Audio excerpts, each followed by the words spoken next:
Hello' everyone আমি class 9 কি কৰিছিলোঁ আগত হিৰণৰ সূত্ৰ চেপ্টাৰ অৰ্থাৎ চেপ্টাৰ নম্বৰ 12টো আমি আলোচনা কৰা হৈ গৈছোঁ সেইটো আমাৰ শেষ হৈ গ'ল তোমালোকে যদি তাতে কিবা অলপ প্ৰব্লেম পোৱা কিবা বুজি নোপোৱা আমাক কমেণ্ট বক্সত জনাই দিবা ভিডিঅ'কেইটাক চাবা তোমালোকে আজি আমি নতুন এটা চেপ্টাৰ আৰম্ভ কৰিম এইটো চেপ্টাৰটোৰ নামটো কি চোৱা এইটো চেপ্টাৰ নম্বৰ 9 নম্বৰ চেপ্টাৰ সামান্তৰিক আৰু ত্ৰিভুজৰ কালি চেপ্টাৰটোৰ নাম হ'ল সামান্তৰিক আৰু ত্ৰিভুজৰ কালি হ'ল আচ্ছা তোমালোকে এটা কাম কৰিবা এই ইংলিছ টাৰ্মবিলাকো তোমালোকে মনত ৰাখি যাবা পিছলৈ তোমালোকৰ সুবিধা হ'ব সামান্তৰিকৰ ইংলিছ কি পেৰেলেলোগ্ৰাম এণ্ড ত্ৰিভুজৰ কালি কি ত্ৰিভুজৰ ইংলিছটো কি ট্ৰায়েংগল বুলি কয় হ'ল এইবিলাক টাৰ্মবিলাক সৰু সুৰা টাৰ্মবিলাক মনত ৰাখি যাবা তোমালোকে সুবিধা হ'ব পিছলৈ হ'ল এতিয়া আমাক চেপ্টাৰটোৰ নাম দি আছে সামান্তৰিক আৰু ত্ৰিভুজৰ কালি এতিয়া বস্তুটো চেপ্টাৰটোৰ ভিতৰলৈ যোৱাৰ আগত তোমালোকে সামান্তৰিক কি হয় ত্ৰিভুজ কি হয় সেইটোৱে যদি নাজানা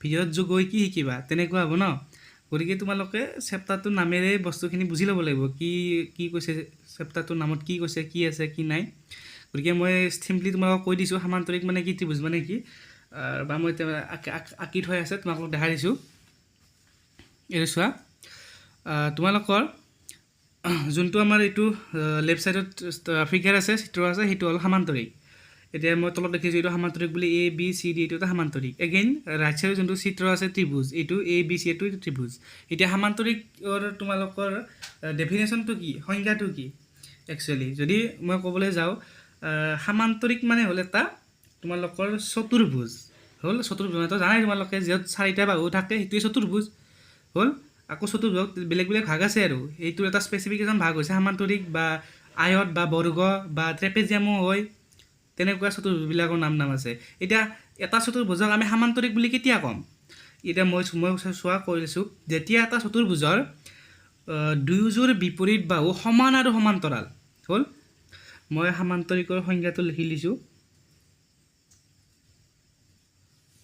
মোৰ আখৰ অলপ বেয়া তোমালোকে চাই ল'বা সামান্তৰিকৰ সংজ্ঞাটো মই লিখি আহিছোঁ যিবোৰ চতুৰ্ভুজৰ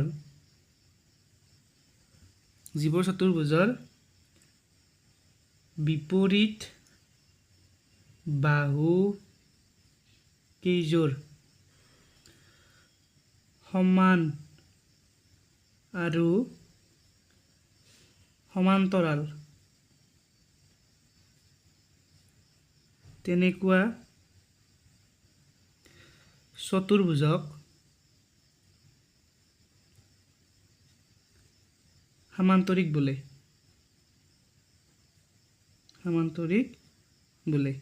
হ'ল মানে কৈছে যে যিবিলাক চতুৰ্ভুজত অৰ্থাৎ সামান্তৰিক এটা চতুৰ্ভুজ হয় আৰু যিবিলাক চতুৰ্ভুজত মানে বিপৰীত বাহুবিলাক সমান হয় হ'ল মানে বিপৰীত বাহু মানে কি এইটো এটা সামান্তৰিক বা চতুৰ্ভুজ হয় চতুৰ্ভুজৰ বিপৰীত বাহু কোনকেইযোৰ চি ডিৰ বিপৰীত এ বি চি ডি আৰু এ বিৰ দৈৰ্ঘ্যটো সমান হ'ব লাগিব এগেইন বি চিৰ বিপৰীত কোনটো বাহু আছে এ ডি বাহু আছে বি চি আৰু এ ডিৰ যোগ সমান হ'ব লাগিব আকৌ কি হৈছে সমান আৰু সমান্তৰাল বুলি কৈছে এতিয়া সমান্তৰাল মিনছ কি সমান্তৰাল মানে কি যে দুডাল ৰেখাক আমি সমান্তৰাল বুলি ক'ম যাতে সেই দুডালক বঢ়াই যিমানে বঢ়াই নাথাকোঁ কিয় সেই দুডাল ৰেখাই ক'তো কটাকটি নকৰে বুজি পাইছা সমান্তৰাল মানে কি মানে এইডাল যদি তোমালোকে অসীমলৈ বঢ়াই দিয়া এইডালো অসীমলৈ বঢ়াই দিয়া সেই এই ৰেখা দুডালে কিন্তু ক'তো কটাকটি নকৰে গৈয়ে থাকিব হ'ল কিন্তু যদি মই এইডাল আৰু এইডাল মই কওঁ যদি বঢ়াই দিয়া তোমালোকে এডাল বঢ়াই দিয়া এনেকৈ মই বঢ়াই দিলোঁ আকৌ এডাল বঢ়াই দিয়া মই সেনেকৈ বঢ়াই দিলোঁ এই কটাকটি কৰি নাই গতিকে এইডাল সমান্তৰাল নহয় হ'ল এইডাল কিন্তু সমান্তৰাল এই দুডাল সমান্তৰাল বুজি পাইছা এইডাল ক'তো কটাকটি নকৰে এইটো সমান্তৰাল বুলি কয় গতিকে চোৱাটো বিপৰীত বাহুযোৰ সমান বুলি আমি গম পালোঁ আকৌ সমান্তৰাল বুলি কেনেকৈ গম পাম চোৱা চি ডিৰ সমান্তৰাল এ বি এইডাল তুমি এনেকৈ বঢ়াই যদি দিয়া ক'তো কটাকটি নকৰে আকৌ বি চিৰ সমান্তৰাল এ ডি এইটো বি চি আছে বি চি আৰু এ ডি যদি ক'তো দুয়োফালে বঢ়াই দিয়া ক'তো কটাকটি নকৰে গতিকে আমি সমান্তৰাল বুলি কৈছোঁ সেইকাৰণে হ'ল গতিকে যি আমি সামান্তৰিক মানে গম পালোঁ যে যিবোৰ চতুৰ্ভুজৰ বিপৰীত বাহুকেইটা সমান আৰু সমান্তৰাল হয় তেনেকুৱা চতুৰ্ভুজ আমি সমান্তৰাল বুলি ক'ম আকৌ সমান্তৰাল যিহেতু সামান্তৰিকৰ কালি আছে চেপ্টাৰটোৰ নাম গতিকে সামান্তৰিকৰ কালিৰ ফৰ্মুলাটো জানিব লাগিব হ'ল কালি মানে কি হৈছে ভূমি পূৰণ উচ্চতা এতিয়া ভূমি মানে কি যে সামান্তৰিকৰ যোনটো তল বেছ আৰু যাতে যোনটো তোমালোকৰ তলৰ ফালে থাকে এইটো ভূমি বুলি কয় এতিয়া এ বি আছে ভূমি আমাৰ এই সামান্তৰিকটো এ বি চি ডি সামান্তৰিকৰ ভূমি হ'ল এ বি আকৌ উচ্চতা মানে কি বা সেইটো এটা জানিব লাগিব।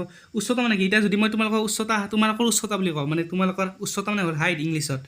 হাইট মানে জোখা তোমাৰ কিমান ফুট আছে, তোমালোকে কেনেকৈ জোখা যে একদম মাটিত তোমাৰ মাটিত যে ভৰিখন আছে তাৰ পৰা একদম চিধাকৈ তোমাৰ মূৰলৈকে ফিটা লগাই দিওঁ, হয়নে নাই? সেইটো উচ্চতা তোমাৰ হাইট, হয়নে নাই? গতিকে ইয়াৰো একদম বেছৰ পৰা একদম ওপৰলৈকে যিটো মই তোমালোকৰ হেৰি ল'ম সেইটোৱে এইডাল কথা কৈছোঁ, এইডাল এইটো মই নাম দিলোঁ, গতিকে ই দি হ'ব উচ্চতা, হয়নে নাই? কিন্তু ইয়াৰ পৰা যদি মই এইবিলাকে টানিলোঁ, সেইটো বেকাকৈ টানিলোঁ নে নাই? বেকাকৈ টানিলে নহ'ব, কিন্তু একদম 90 ডিগ্ৰী টানিব লাগিব, হ'ল 90 ডিগ্ৰী টানিব লাগিব। 90 ডিগ্ৰী টানিলে সেইটো উচ্চতা হ'ব, গতিকে ই দি হ'ব উচ্চতা, হ'ল। আৰু বেছটোতো বুজি পালা, ভূমিটো বুজি পালা, গতিকে সেইটো হ'ল সামান্তৰিকৰ আমাৰ কালিৰ ফৰ্মুলা আৰু সামান্তৰিকৰ সংজ্ঞা ডিফিনেশ্যন। এতিয়া ত্ৰিভুজ মানে কি, আমি নেক্সট হেৰি লৈ আহিছোঁ, নেক্সট নামটো কি ত্ৰিভুজ আছে যিহেতু, হ'ল। নেক্সট ত্ৰিভুজ মানে কি, ত্ৰিভুজ মানে কি যে চতুৰ্ভুজ মানে কি চাৰিটা বাহু, য'ত চাৰিটা বাহু থাকে তাক চতুৰ্ভুজ কওঁ। আকৌ ত্ৰিভুজ মানে কি, ভুজ মানে হ'ল বাহু, ত্ৰি মানে তিনিটা, চতুৰ মানে চাৰিটা, হয় নহয়? ত্ৰি মানে তিনিটা, য'ত তিনিটা বাহু থাকে সেইটোৱে ত্ৰিভুজ। ত্ৰিভুজ আকৌ ভাগ কৰিছে কিবা কিবি, সমবাহু ত্ৰিভুজ, সমদ্বিবাহু ত্ৰিভুজ, বিষমবাহু ত্ৰিভুজ, তেনেকৈ, হয়নে নাই? গতিকে এইটো এটা নৰ্মেলি ত্ৰিভুজ, হ'ল ABC, এইটো নৰ্মেলি ত্ৰিভুজ। ত্ৰিভুজৰ কালিৰ উচ্চতাটো ত্ৰিভুজৰ কালিৰ ফৰ্মুলাটো জানাই, মই আকৌ তথাপি লিখি দিছোঁ। ত্ৰিভুজৰ কালিৰ ফৰ্মুলা কি, হাফ পূৰণ ভূমি পূৰণ উচ্চতা। ভূমি কোনটো হ'ব, বিচি যোনটো তলফালে থাকে এইটো ভূমি, এইটো বিচি তলফালে আছে এইটো ভূমি হ'ব। উচ্চতা কি মই ক'লোৱে, একদম ওপৰলৈকে, তলৰ পৰা ওপৰলৈকে যিটো দৈৰ্ঘ্য হ'ব এইটো উচ্চতা হ'ব। এইটো ধৰা এইটো AD মই লিখোঁ, এইটো উচ্চতা হ'ব AD, হ'ল। বুজি পাইছা? এইটো তোমাৰ ADটো উচ্চতা হ'ব, বুজি পাইছা? ত্ৰিভুজৰ কালি ফৰ্মুলা। আকৌ আমি চেপ্টাৰ 12টো আমি পঢ়ি আহিলোঁ, তোমালোকে ভিডিঅ'বিলাক চাবা যদি চোৱা নাই, যে সেইটোত কি কোৱা আছিলে, যদি এটা ত্ৰিভুজৰ তিনিওটা বাহু দৈৰ্ঘ্য দিয়া থাকে, অৰ্থাৎ ত্ৰিভুজত কি তিনিটা বাহু থাকে মই ক'লোঁ অলৰেডি, যদি তিনিওটা বাহু দৈৰ্ঘ্য দিয়া থাকে, অৰ্থাৎ AB দৈৰ্ঘ্য দিয়া থাকে, BC দৈৰ্ঘ্য দিয়া থাকে, CR দৈৰ্ঘ্য দিয়া থাকে, তেতিয়াহ'লেও আমি কালি উলিয়াব পাৰোঁ। ইয়াতে মই নৰ্মেল ফৰ্মুলাটো লিখি দিছোঁ, হাফ পূৰণ ভূমি পূৰণ উচ্চতা। যদি এটা ত্ৰিভুজৰ ভূমি দিয়া থাকে আৰু উচ্চতা দিয়া থাকে, তেতিয়াহ'লে আমি সেই কালি ফৰ্মুলাটো, এই ফৰ্মুলাটো ইউজ কৰি পেলাই ত্ৰিভুজটো আমি কালি উলিয়াব পাৰোঁ। কিন্তু হিৰণৰ সূত্ৰ চেপ্টাৰটোৰ 12 নম্বৰ চেপ্টাৰটো কি শিকি আহিলোঁ, যে যদি এটা ত্ৰিভুজৰ তিনিওটা বাহু দৈৰ্ঘ্য দিয়া থাকে, অৰ্থাৎ AB দৈৰ্ঘ্য দিয়া থাকে, BC দৈৰ্ঘ্য দিয়া থাকে, CR দৈৰ্ঘ্য দিয়া থাকে, তেতিয়াও আমি ত্ৰিভুজৰ কালি উলিয়াব পাৰোঁ ইউজিং কি, হিৰণৰ সূত্ৰ ব্যৱহাৰ কৰি পেলাই আমি তেনেকৈও আমি কালি উলিয়াব পাৰোঁ। সেইবিলাক তোমালোকে তাতে শিকি আহিছা, যদি চোৱা নাই চাই ল'বা, অ'কে।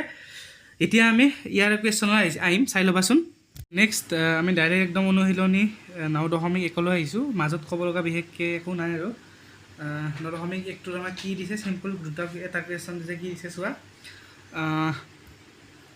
তলৰ চিত্ৰবোৰৰ কোনবোৰ একে ভূমি আৰু একে সমান্তৰালৰ মাজত অৱস্থিত, এনে ক্ষেত্ৰত সাধাৰণ ভূমিটো আৰু সমান্তৰাল ৰেখা দুটা উল্লেখ কৰা।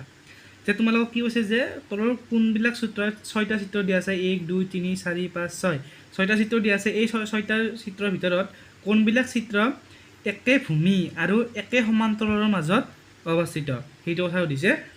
আৰু তোমাক ভূমিটো উল্লেখ কৰিব দিছে আৰু সমান্তৰাল ৰেখা দুটা উল্লেখ কৰিব দিছে। ডেট মিনছ দুডাল সমান্তৰাল ৰেখা থাকিব, সেই সমান্তৰাল দুডাল ৰেখাৰ মাজত কি কোনবিলাক চিত্ৰ আছে সেইটোও দিছে আমাক, চিম্পলি, হ'ল। এতিয়া চোৱা 1 নম্বৰ চিত্ৰটো চোৱা, মই কিতাপতে দেখাই দিছোঁ যেনিবা। এইটো কি কৈছে, এইটো চোৱা, এইটো এটা ABCD এটা আমাৰ চতুৰ্ভুজ আছে, সেই চতুৰ্ভুজৰ মাজত CPD এটা ত্ৰিভুজ আছে, হ'ল। এতিয়া চোৱা, তোমালোকে যদি ভালকৈ লক্ষ্য কৰা, এই CPD যোনটো মাজত ত্ৰিভুজ আছে, সেই ত্ৰিভুজটোৰ ভূমিটো কোনটো, CD। এগেইন এই CDটো কাৰ ভূমি, ABCD চতুৰ্ভুজটোৰ ভূমি হয় নাই? ভূমি হয় নাই, মই তোমালোকক অলপ আগত কৈ থৈ আহিলোঁ, যে তলত ফালে যোনটো থাকে, বা তলৰ ফালে বুলি কথা নাই, ছাইডত থাকিলেও ভূমি মানে কি আৰু, যোনটোত ইয়াত চোৱা, তুমি আমাৰ ভূমি, আমি এতিয়া যদি তুমি বিচনাত থিয়াৰি থাকা, তোমাৰ ভূমিটো বিচনাখন হ'ব, আৰু তুমি মাটিত থিয়াৰি থকা, তেতিয়া তোমাৰ ভূমিটো মাটিটো হৈ যাব, হয়নে নাই? তুমি যদি গাড়ী চিটত বহি থাকা, তেতিয়া তোমাৰ ভূমি গাড়ীৰ চিটটো হৈ যাব, তেনেকুৱা চিম্পলি ক'বলৈ গ'লে। এতিয়া এই ত্ৰিভুজটো কোনটোৰ ওপৰত থিয় দি আছে, CDৰ ওপৰত থিয় দি আছেনে নাই? এগেইন এই ABCD চতুৰ্ভুজটো CDৰ ওপৰতে আছে, CDৰ ওপৰত থিয় দি আছে, গতিকে এই তোমালোকৰ চি পি ডি ত্ৰিভুজটোৰ ভূমি চি ডি হ'ব, এ বি চি ডি চতুৰ্ভুজৰ ভূমি চি ডিয়ে হৈ যাব। গতিকে আমাক কুৱেশ্যনটো কি দিছে যে আকৌ সমান্তৰাল দেখাৰ কথা দিছে। গতিকে এ বি আৰু চি ডি তোমালোকে দেখাতে গম পায় সমান্তৰাল বুলি হ'ল। গতিকে আমি কি গম পালোঁ যে সমান্তৰাল ৰেখা দুডাল হ'ল এ বি আৰু চি ডি, আকৌ ভূমি হ'ল চি ডি। ডেট মিনছ এই ভূমিটোৰ ওপৰত দুটা চিত্ৰ আছে, মানে ছেম ভূমি, একেটা ভূমি কৈছে না, একে ভূমিটো হ'ল চি ডি ভূমিটো, আৰু সমান্তৰাল ৰেখা হ'ল এ বি আৰু চি ডি। চিম্পলি সেইটো মই লিখি দিছোঁ, চাবাচোন এনেকৈ লিখিবা। 1 নম্বৰ আনচাৰ যে ভূমিটো হ'ব আমাৰ চি ডি আৰু সমান্তৰাল ৰেখা কি হ'ব চি ডি আৰু এ বি হ'ল। সেইটোৱে বুজি পালা। নেক্সট 2 নম্বৰ চিত্ৰটো চোৱা। 2 নম্বৰ চিত্ৰটো কি আছে? পি কিউ আৰ এছ, এইটো এটা চতুৰ্ভুজ আছে। তোমালোকে চিম্পলি সামান্তৰিক বুলিও ধৰিব পাৰা আৰু এই পি কিউ আৰ এছটো, যিয়ে ন চতুৰ্ভুজ বুলি ক'লোঁ আকৌ। নেক্সট তাৰে মাজত এটা কি আছে? এছ এম এন আৰ, এইটো এটা চতুৰ্ভুজ আছে। কিন্তু তোমালোকে ভালদৰে লক্ষ্য কৰা যে এই যিটো এছ এম এন আৰ চতুৰ্ভুজ সেইটো তোমালোকে 3Dত চাই লোৱা, 3 ডাইমেনশ্যনত চাই সেইটো অলপ ভিতৰমুৱাকৈ আছে, কিন্তু একদম লাগি থকা নাই, পি কিউ বাহুটোত লাগি থকা নাই হ'ল। পি কিউ বাহুটোত লাগি থকা নাই। গতিকে আমি ডেট মিনছ আমি ক'ব নোৱাৰোঁ যে পি কিউ আৰু এছ আৰ এই সমান্তৰাল বাহু দুটাৰ মাজত আছে এই চতুৰ্ভুজটো, এছ এম এন আৰ চতুৰ্ভুজটো মাজত আছে বুলি ক'ব নোৱাৰোঁ। যদি 3 ডাইমেনশ্যনত চাওঁ তুমি দেখা পাবা কি অলপ ভিতৰমুৱাকৈ আছে, ভিতৰৰ ফালে আছে হ'ল। বুজি পাইছা? এইটো তোমালোকে মানে ক'ব নোৱাৰা যে পি কিউ আৰু এছ আৰ সমান্তৰাল বাহু দুটাৰ দেখাৰ মাজত বুলি ক'ব নোৱাৰা তোমালোকে, এইটো যিহেতু লাগি থকা নাই পি কিউ বাহুটোৰ ওপৰত। যদি পি কিউ বাহুটোৰ ওপৰত লাগি থাকিলেহেঁতেন আমি ক'ব পাৰোঁ, চিম্পলি ক'ব পাৰিলোহেঁতেন যে পি কিউ আৰু এছ আৰ বাহু দুটাৰ মাজত আছে সেই চতুৰ্ভুজটো হ'ল। ভূমিটো আৰু ঠিকে আছে, ভূমিটো এছ আৰ আৰু দুটা চতুৰ্ভুজৰে এছ আৰতে আছে, কিন্তু সমান্তৰালো কৈছে ন, একে সমান্তৰালৰ মাজত অৱস্থিত। গতিকে এইটো নাই, গতিকে আমি চিম্পলি 2 নম্বৰটোৰ এনচাৰ নাই বুলি লিখি দিম হ'ল।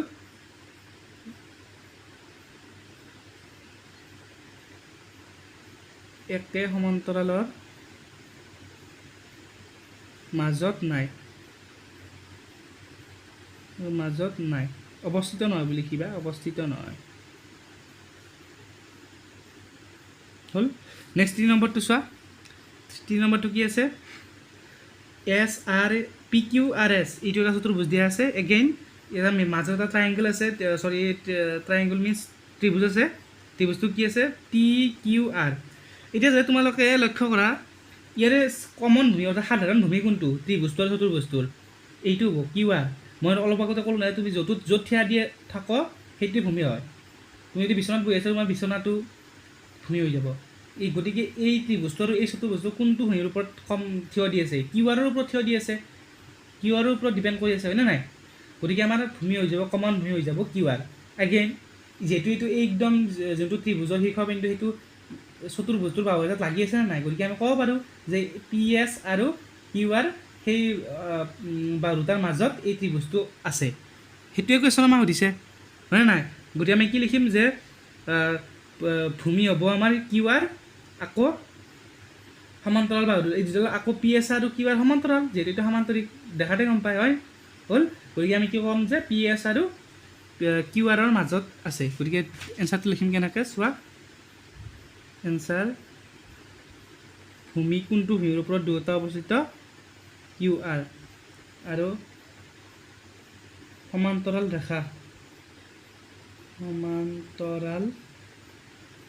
ৰেখা কি? কিউ আৰ আৰু কি? পি এছ হ'ল। বুজি পাইছা? নেক্সট 4 নম্বৰটো চোৱা কি আছে। 4 নম্বৰটো কি কোৱা আছে চোৱা। C A B C D এটা চতুৰ্ভুজ, এগেইন ত্ৰিভুজ এটা আছে পি কিউ আৰ হ'ল। এতিয়া তোমালোকে যদি ভালদৰে লক্ষ্য কৰা এই যিটো ত্ৰিভুজ মাজত আছে, এই ত্ৰিভুজটোৰ মাজততো ঠিকে আছে, যেনিবা এই বি চি আৰু ইমানৰ মাজত আছে, এ ডিৰ মাজত আছে, ঠিকে আছে, কিন্তু ভূমিটো একে নহয়। চোৱাচোন ভূমিটোৰ বি চিৰ এটা অংশহে ভূমি হয়, কিন্তু একদম কমনটো বি চি নহয় হ'ল। গতিকে মাজত আছে ঠিকে আছে, সমান্তৰাল এ ডি আৰু বি চিৰ সমান্তৰাল আছে, কিন্তু মাজত ভূমি একে ভূমিৰ ওপৰত নাই। এই ত্ৰিভুজটোৰ ভূমিটো হ'ল পি কিউ আৰু চতুৰ্ভুজটোৰ ভূমিটো হ'ল BC, গতিকে একে ভূমি নহয় হ'ল, গতিকে আমি কি লিখিম যে 4 নম্বৰটোৰ কি লিখিম এনচাৰ একে ভূমি নাই হ'ল। নেক্সট 5 নম্বৰটো কি আছে চোৱা, এইটো এটা এ বি চি ডি বা এ বি কিউ ডি এটা চতুৰ্ভুজ আছে, আকৌ এ পি চি ডি এটা চতুৰ্ভুজ আছে হ'ল। এতিয়া তোমালোকে যদি লক্ষ্য কৰা এ ডি কমন বাহুটোৰ ওপৰত দুটা চতুৰ্ভুজ গঠিত হৈ আছে, অৰ্থাৎ এ বি চি ডি এটা চতুৰ্ভুজ বুলি ক'ব পাৰা, এ পি কিউ ডি এটা চতুৰ্ভুজ বুলি ক'ব পাৰা। দেন তোমালোকে যদি তেনেকৈ নকোৱা এনেকৈ ক'ব পাৰা, ডাঙৰ চতুৰ্ভুজটো একেবাৰে লোৱা, এ বি কিউ ডি এটা ডাঙৰ চতুৰ্ভুজ, তাৰ ভিতৰত আছে কোনটো এ পি চি ডি, সেইটো চতুৰ্ভুজ আছে।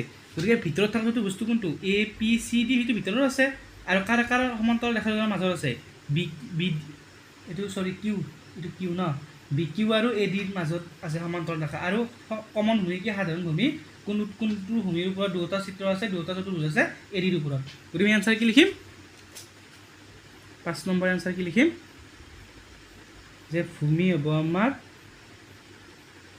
এ ডি, আকৌ সমান্তৰাল ৰেখা কি হ'ব, সমান্তৰাল ৰেখা হ'ব আমাৰ কি এ ডি আৰু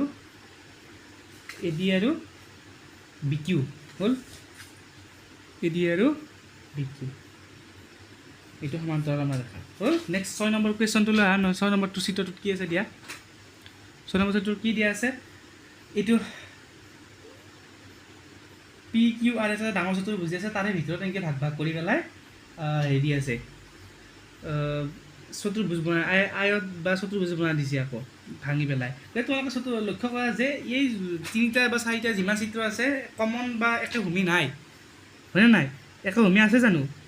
এই পি এছ ধৰা পি এছ ভূমিটোৰ ওপৰত এটাই চতুৰ্ভুজ গঠিত হৈ আছে পি কিউ আৰ এছটো, ইয়াৰ ওপৰত একো ভূমি বা হেৰি কৰা নাই, হয়নে নাই? গতিকে বা একে ভূমি একে সমান্তৰাল মাজতো তেনেকৈ নাই হ'ল।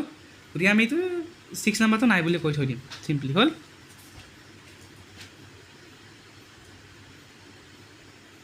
এনচাৰ একে ভূমি আৰু একে সমান্তৰাল